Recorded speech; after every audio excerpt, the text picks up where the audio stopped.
October 2003, Cupertino, California. Steve Jobs, the co-founder of Apple Incorporated, had kidney problems for several years. In a routine CAT scan looking for kidney stones, something strange turned up. His kidneys were fine, but there was a shadow in the scan on his pancreas that the doctors couldn't be sure about. They advised him to undergo a biopsy where they could extract cells from the area and examine them under a microscope. And this was the moment that would change the course of Jobs' life. The scan revealed that he had developed a tumor in his pancreas that could turn cancerous and spread. And normally, while pancreatic cancers are deadly with extremely poor prognosis, what Jobs had was an extremely rare, extremely treatable type of pancreatic tumor called islet cell neuroendocrine tumor. It was like Jobs had won the cancer lottery. It could be cured, and fortunately for him, they had caught it early too. This cancer would soon be a thing of the past, his doctors thought. But their thoughts were just that, thoughts. For Jobs had a different idea. My name's Pranav, you're watching Science is Dope. Let's see what that idea was.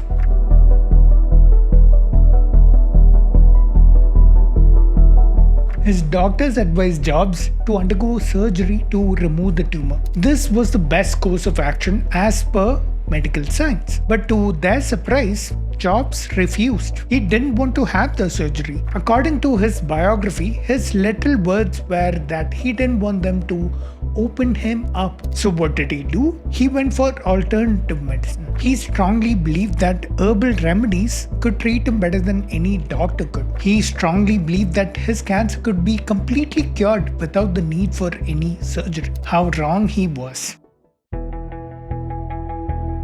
From a very young age, Jobs had a sort of obsession with what went into his body, and that included both food and medicine. His diet was extremely restrictive to begin with, and mostly contained just fruits and vegetables. He practiced weird activities like purging food and many other obsessions that can easily be classified as an eating disorder. As for medicines, he would often go for something herbal and believe that things that are natural are far superior for one's health and longevity than things that are man-made. This idea was his main reason for refusal of surgery and why he wanted to go with alternative medicine. Now let's talk about his diet first. There's nothing wrong with eating lots of fruits and vegetables. They're extremely nutritious foods, and if you include lots of them in your diet, you'll automatically take care of almost all your micronutrients. But if that's all you eat, that could be a problem. Certain nutrients were lacking in this diet. You get no protein, for example, if you eat only fruits and veggies. You'll see later in this video how this became a problem in the years of Jobs' treatment. For optimal health, it's important that you eat a varied diet with all sorts of foods, keeping ultra-processed foods to a minimum. The other idea that he had about medicines, that natural things were good and that things not from nature were bad, was also an extremely flawed notion. And it's such a common idea among those who practice or endorse alternative medicine that it has a name. It's called the naturalistic fallacy or appeal to nature. I can give you lots of counterexamples for this. There are so many things that are natural but are bad, like cancer or snake venom. Completely natural but bad for you. And the opposite is also true. Just because something isn't natural doesn't mean it's bad. For example, most things in human society, phones, transportation, energy, satellites, none of them are natural. But are they bad? If you want to talk purely from a food and health perspective, how about toasted bread or any cooked food or life-saving medical treatments like dialysis? Are any of them natural? Yet, would you call them bad? The argument that one should actually look for is that there is evidence that something is bad, irrespective of whether it's natural or not. If that evidence is there, we should examine something more closely. But in its absence, there isn't even an argument. Let's come back to what happened to Steve Jobs. Jobs held out for 9 months, refusing modern medical care, during which time he tried a lot of herbal remedies, juice cleanses, all sorts of alternative medicines that apparently treated cancer, and other remedies that he found on the internet. And finally, when he saw that, surprise, surprise, none of it was actually working, he gave up and decided to go the proper medical way. But it was too late. The scans showed that his cancer had spread to his liver. He underwent a surgical procedure that removed a part of his pancreas, and the doctors advised chemotherapy to treat the cancer that had spread. And although the process was a success and any immediate threat to life was done away with, Jobs was in for quite the roller coaster of ups and downs, both in his health and the performance of his company. For it was in these years that Apple launched revolutionary products like the iPhone and the iPad. But the chemotherapy, along with the removal of part of his pancreas and the pain medications that he was on, reduced his appetite. This was made worse by Jobs' restrictive diets, which he continued despite his doctor's advice. 1. His diets lacked protein. 2. Whatever little protein he did get couldn't be absorbed well by his body because enzymes required for digesting protein was produced by the pancreas, and now with part of the organ gone, he started looking thin and frail, and this was obvious in his public appearances. I remember the 2008 launch of the iPhone 3GS. There was more talk about Jobs' gaunt appearance than the product itself. All this could have been avoided if Steve Jobs had opted for surgery on time. Alternative medicine is just things that make medical claims without sufficient evidence to back them up. That evidence can be from observational studies or experiments or clinical trials. Basically, there should be data that anyone can see that establishes the efficacy of the medicine or treatment before it's used as a clinical intervention. Alternative medicines don't have this. They might have some studies or simple trial and error to establish efficacy, but as anyone in the medical profession can tell you, this kind of trial and error and poor quality studies simply don't control for the various cognitive biases and other variables other than the medicine that lead to the medical outcome for the patient. I've got multiple videos on my channel where I look at exactly this and examine studies that have this problem. I'll link some of them at the end of this video. But the bottom line is that alternative medicines simply aren't supported by sufficient evidence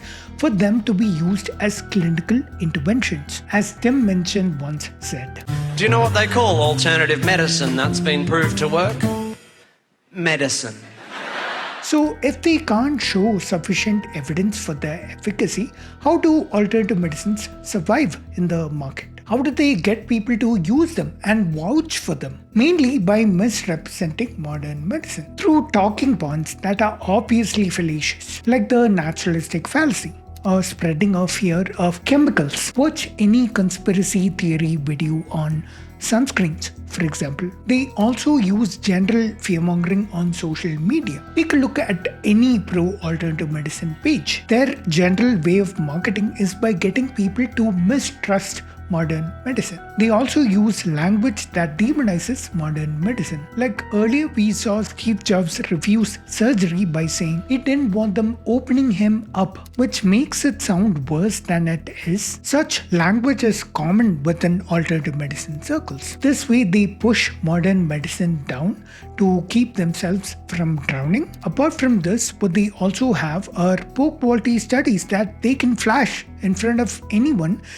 to show that their medicine works, when in fact those same studies don't control for a lot of variables that determine the final medical outcome. The worst thing about alternative medicine is that it gives false hope to someone who doesn't know any better. In the case of Steve Jobs, it made him believe that he could cure his cancer without the need for surgery, and that makes people waste precious time not getting the care they need. All this works only on someone who is uninformed and hence gullible. But fortunately for alternative medicine peddlers, there are plenty of such people. This actually happens to thousands of people every year, and the fact that most cases aren't covered in the news is what keeps most people uninformed. And even if they do come in the news, no one really speaks strongly against alternative medicine and the role it played in the final medical outcome. The only main criticism of modern medicine that alternative medicine brings, that I completely agree with,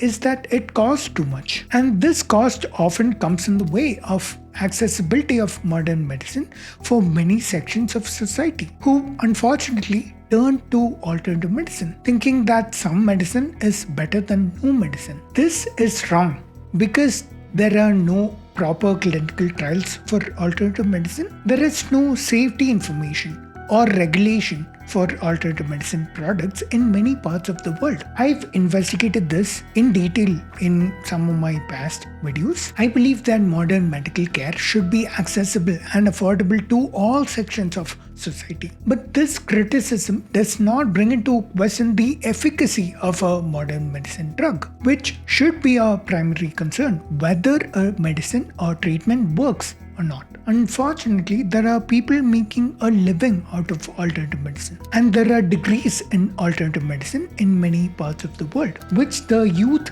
waste precious years of their lives pursuing. There are many such groups of people that have interests that will be ruined if alternative medicine is gone, and they will definitely fight against people like me who say it. You can find comments right below this video. The only way that all this can be remedied is through public policy, and many countries have already taken that first step. For example, Germany, the birthplace of homeopathy, has now banned it. The NHS of the UK has also banned homeopathy, greatly reducing its practice and adoption. I think governments all over the world should adopt such policies so that the burden of making informed decisions about health and medicine is lifted off the public. Let's get back to the Steve Jobs story.